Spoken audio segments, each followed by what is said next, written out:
Vamos a involucrar a la Iglesia evangélica, así que no solamente hablamos de la Iglesia católica, sino que eclesiástico, como es de todas las iglesias, el credo es otra cuestión. Hoy vamos a hablar de algo que no hablamos hasta acá, o hicimos muy por arriba, que es qué pasa con el abuso en la Iglesia evangélica. No hay, mucha gente me ha preguntado eso, me dice, che, está bárbaro que destapen la olla de los curas, de las monjas, de la mar en coche, pero los pastores no abusan, no hay abuso eclesiástico adentro del evangelismo. Sí, claro que hay, pero hay otro modus operandi, en algunas cosas en punto, otras cosas distintas, ¿no? Para después comentar. Liliana Rodríguez, psicóloga, integrante de la red, bienvenida. Hola, Mariana. Bueno, te digo que, como siempre, nunca deja de sorprenderme. Ay, eso está genial. Es genial eso. No perder el efecto sorpresa. No, exactamente. Es lo que vuelve interesante, ¿no? Tal cual. Y me parece muy oportuno hablar porque en la otra radio igual, Ayúdame Budismo, creo que habíamos tratado. Exactamente, porque... Delicadísimo. Claro, pero exactamente lo que vos decías, ¿no? Porque el 98-99% de las consultas a la red corresponden a personas que han atravesado abuso eclesiástico en la Iglesia Católica. Hemos tenido escasísimas consultas y sí, del budismo, justamente Sandra, una compañera nuestra que también estuvo en la radio, que charlamos con ella y pudimos con ella entender también este mecanismo, como vos decís, ¿no? Y qué cosas se repiten. Y bueno, y ahora vamos a conocer a quien invitamos, que es a Melissa Sole. Ella es una licenciada en trabajo social, con perspectiva de género, una joven con muchas inquietudes y una joven que acaba de presentar un libro que tiene que ver con esto que estamos hablando, que se llama Carta de una dama a su analista. Uh-huh. Todavía no tenemos en línea conectada. Ajá. Pero ¿sabés qué me gustaría hacer mención? Porque hace poco estuvo en la entrega de premios y parece que pasó hace un montón, pero estuvo otra vez en agenda El Reino, ¿no? Exactamente. Película, serie, en realidad, seriaza, bueno, de Piñeiro. Con la excelencia de la otra Piñeiro, ¿no? De Claudia Piñeiro. Tal cual. Bueno, y si bien recurre a efectos para la ficción, que está perfecto que lo haga porque tiene también que cumplir otras funciones, bueno, se echó todo a la Iglesia evangélica en contra porque salieron a matarla, me acuerdo, hubo un quilombo impresionante con algo que dejó, ¿no? Con demasiado detalle, al descubierto situaciones que evidentemente, si molestó tanto, ¿cuánto de razón tendría? Si hace ruido por algo será, ¿no? Aparte, bueno, ella es investigadora de cada cuestión que aborda, ¿no es cierto? No es una improvisada. No, es una escritora realmente de excelencia.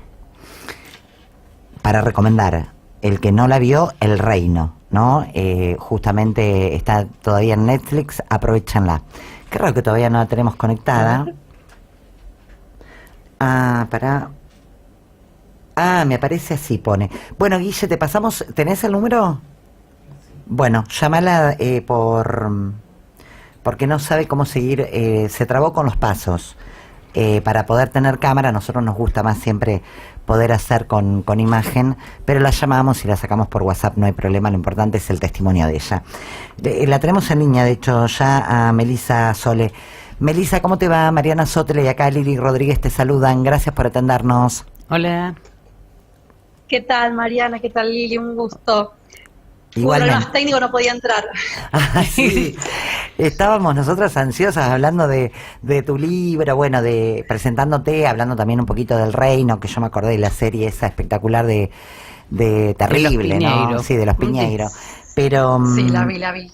No había forma de que puedas estar con imagen, así que ahí tenemos tu voz, que es importantísimo. Vos sabés que nunca hablamos acá con Lili de, por lo menos en profundidad, o con un testimonio tan importante y de envergadura como el tuyo, y me parece importante poner como el concepto del abuso eclesiástico en la iglesia evangélica, porque nosotros, viste que hablamos mucho de la católica, pero Sí. ¿qué es lo que tenés para contar de la iglesia evangélica? De esto que hablábamos, perdóname que te interrumpa, Mariana, que intercambiamos hace un ratito nosotras, ¿cómo es el silenciamiento? Claro. Porque lo tenemos claro en la iglesia católica. Pero acá no, No. tal cual. ¿Por qué no salen tantos casos? Te lo simplificamos, ¿no? Porque fuera de aire hablamos un montón y creemos que la gente nos tiene que entender. Sí. ¿Por qué no salen más casos a la luz o salen tan pocos? ¿Viste? Por ahí es nuestro bichito también. Mira, yo creo que en realidad tiene que ver que esto es lo más perverso, tiene que ver con que uno se engaña a sí mismo, se miente y se convence de que eso no pasó, porque aceptar que eso pasó en un lugar donde tienen que cuidarte es como muy difícil. Entonces, en mi caso particular, no sé, en general, yo te puedo hablar de mi caso particular, yo hasta los 15 años hice de cuenta que no había pasado nada, a los 15 años recién pude ponerlo en palabras, y recién a los 30 pude terminar de entender lo que había pasado, ¿no? Esto de que lo hace más perverso, ¿no? Que es, uno imagina que los abusos suceden en la noche, en lo oscuro, y con personas que nada tienen que ver con un lugar, claro, con un lugar que es seguro, donde supuestamente está Dios. Vos pensás que yo hoy tengo 30 años, pero yo en ese momento tenía 9 años. Para mí, la iglesia era la casa de Dios, era el lugar seguro. Y quizás un condimento mayor es que mi papá es pastor evangélico, y eso quizás le da un condimento más complejo a la cuestión, porque yo nací con Dios en mi casa y para mí no existía otra cosa, digamos. Mi mundo chiquitito era la iglesia y mi familia y la escuela, no tenía mucho más. Entonces, si yo asumía que había sido abusada dentro de la iglesia, me quedaba sin un mundo. Claro. Básicamente en una etapa de mi vida tan chiquita donde necesitaba de ese mundo para poder sobrevivir. Entonces yo calculo que por eso también uno, cuando es niño, por lo menos no lo dice, porque es lo que conoces y es más fácil quizás negarlo que ponerlo en palabras y decir, che, me está pasando esto acá adentro, porque si no es como que se cae toda una estructura, que es la estructura que te sostiene también, y eso lo hace más perverso. Además es sumamente interesante esto que decís, en tanto esto de poder, el tiempo que lleva ponerle la palabra, ¿no? Porque por ahí la gente común o que no ha atravesado estas situaciones piensa que es casi inmediato, se recuerda y se le pone la palabra. No, es toda una pelea interna. Con una incluso yo tenía, ¿no? Perdóname, yo tenía pesadillas permanentemente donde soñaba con situaciones y decía, fue una pesadilla y durante muchos años me convencí, porque yo sé que me convencí a mí misma, después de grande entendí que yo todo el tiempo me convencí de que era una pesadilla. Claro. Porque era un mecanismo de defensa. Era más fácil. Claro. Sí. Meli, y vos dijiste algo muy fuerte, que era, básicamente yo tenía que plantearme que me iba a quedar completamente sola. ¿Y cómo hiciste para salir de esto a pesar de sentir que te quedabas completamente sola? Bueno, yo tengo también la suerte, así como tengo esta situación que pasó, tengo la suerte de tener una mamá que es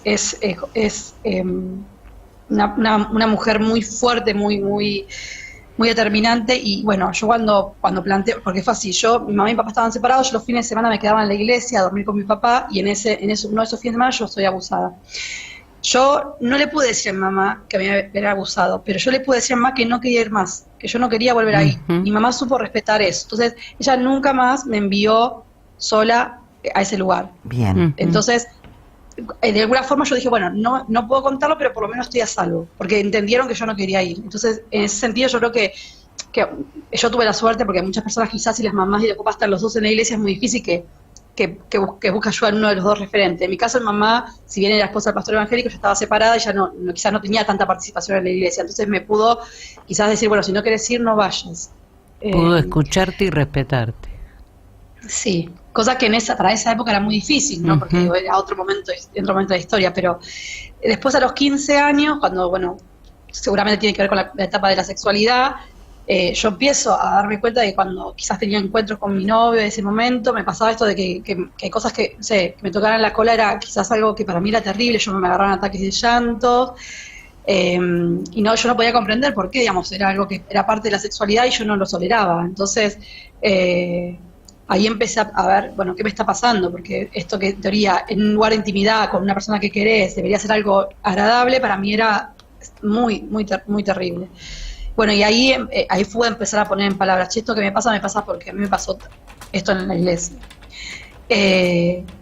Y si bien seguí con esa situación que ya por lo menos pude decir que me pasó, a los 30 años yo escribo este libro porque yo empiezo una terapia, un psicoanálisis, y la misma situación, digamos, yo tengo una transferencia erótica con el profesional, y el profesional, lejos de trabajar con esa transferencia erótica para trabajar la situación de mi abuso, termina abusando de mí nuevamente, y ahí, bueno, es cuando yo empiezo a escribir este libro donde explico, ¿no?, cómo esto que nos pasa en la infancia, este abuso que yo sufrí en la infancia, después se sigue reproduciendo en los vínculos futuros, hasta que uno puede hacerlo consciente y dar cuenta de, che, pará, esto no es amor, esto es repetir una situación de abuso. Claro. Ahí, digamos, si bien esta situación fue terrible, también me ayudó a poder darme cuenta de que estaba reproduciendo algo que no había sanado, porque la realidad es que si no lo podemos poner en palabras, lo repetimos inconscientemente con los vínculos que tenemos.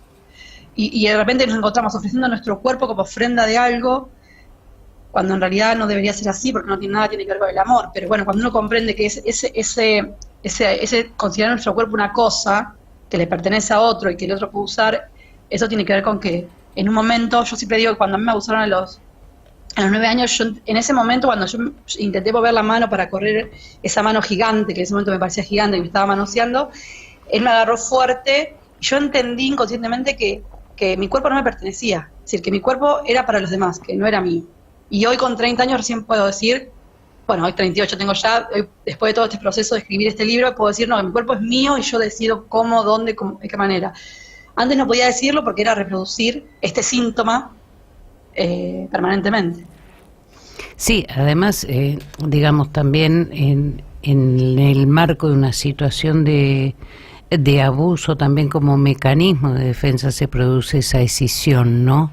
Esa manera como de evadirse de ese cuerpo que está siendo agredido, hasta poder encontrar el entrecruzamiento de eso, de eso que una vive y por qué se da, se tarda mucho.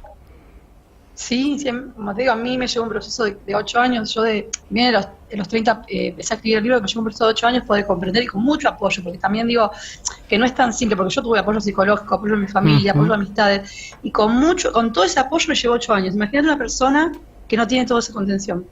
Quizás se muere sin poder decir, a mí me pasó esto. Sí, claro, no, claro que sí. Es claro, han muerto sin poder. Acá sí. Cuántas víctimas de 70 y pico de años que justamente no quieren dejar nada, ¿no?, pendiente, y recién ahí lo pueden decir. Totalmente. Por eso, digamos, también era la pregunta inicial que teníamos, ¿no? Porque eso lo hemos visto mucho en abuso dentro de la Iglesia Católica. Y entonces de ahí venía también el tema de la pregunta de los silenciamientos, porque hay cosas que digamos se reproducen, ¿no? El ejercicio del poder, la casa de Dios, cómo pensar que en el lugar que te tienen que cuidar esas figuras, que son figuras, asociadas a Dios, al paternalismo, al cuidado, resulta ser que son quienes agreden de la peor manera. Creo que tiene que ver también con que generalmente uno cuando recurre, más allá de uno que es practicante, la persona que recurre a la iglesia, generalmente uno va desde un lugar de vulnerabilidad a la iglesia, uno va a buscar justamente a Dios porque quiere apoyarse en algo más grande que uno. Entonces uno nunca va a la iglesia de un empoderado, siempre va a la iglesia de un lugar vulnerable. No, ni a la defensiva. Entonces, claro. No son lugares en los que vas a la defensiva, claro. Vas digamos, vas ahí como... Y aparte también esto de usar... porque quiero separar a la iglesia de Dios, ¿no? Porque yo creo que hay mucha gente creyente que la hace muy bien y que... Sí, claro. No, pero es utilizar eso que es algo que a mucha gente le hace bien a favor de algo que es muy perverso, porque justamente, como te digo, si una persona te violenta en la calle y te abusa de vos, un desconocido, sí, es horrible, es traumático y debe ser feísimo, pero acá es no solamente que abusa de vos, sino que vos quedás atrapado en esa cuestión de decir, esto no pudo haber pasado acá. Entonces, te lleva más tiempo poder asumirte, porque cuando vos sos abusado en la calle, si estés abusado, enseguida te das cuenta que estás siendo abusado porque la persona te está golpeando, te está violentando. Incluso en la iglesia muchas veces ni siquiera necesitan violentarte ni golpearte, te van manipulando de tal manera que en un punto vos no te das cuenta. No te das cuenta. Te das cuenta, pero no, es todo muy gaslighting, muy perverso. ¿Y cómo ha sido la presentación del libro? Ya para despedirte, que tenemos que ir cerrando. ¿Qué te provocó? ¿Y dónde lo podemos conseguir, Lili? Eso yo ¿Dónde lo lo podemos sé. Vos lo sabés. Yo lo sé eso. Pero igual lo tienen que saber todos y todas, así que mejor que lo digas, Melissa. Bueno, vamos por parte. Bueno, el libro está en Amazon para ebook, también se puede conseguir a través de la página, tanto en Facebook como en Instagram, Mujeres Libres de Ser, que es una página donde no solamente se promociona el libro, sino también hay una serie de cuestiones que apoyan a las mujeres que están atravesando distintas cuestiones.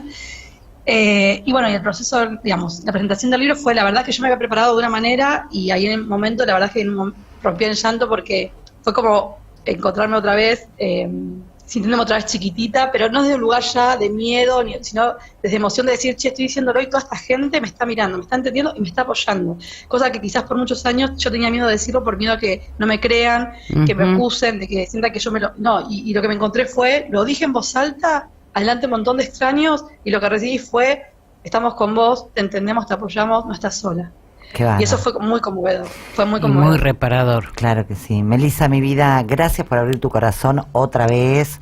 Bueno, y si bien no te están mirando en este momento, pero te puedo garantizar que la audiencia está también empatizando, creyéndote y bancando todo este proceso que hiciste y que seguís haciendo. Te mandamos un abrazo enorme. Un abrazo enorme. Gracias, Mariana. Y te esperamos en la red, porque se va a integrar a la red. Claro. La sorpresa, vos ya te estabas peleando con otra persona, pero esa es. Bien. Bueno, qué bueno. Bienvenida. Admirable, gracias. Admirable. Gracias, chicas, gracias. Un beso grande. Bueno, y el sábado nos vemos con Lili para la entrega del libro. Exacto. Un abrazo grandote, chao, muchísimas Abrazos gracias. Adiós. Gracias. Escúchame.